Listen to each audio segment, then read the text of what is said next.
Hello everyone! In today's video we'll be showing you how to sign up for CC Alerts.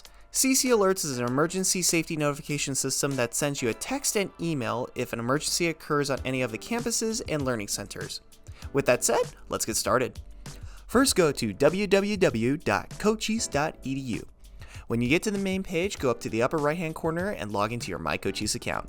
Once logged in, scroll down and click on the CC Alert icon. When you get to this page, go up to the upper right hand corner and click on the sign up button. Then you'll need to create a username and password. After that, select all the locations which you'd like to receive alerts from. To receive alerts via text, you'll need to provide your cell phone number and your carrier. When finished, click on the Add New button.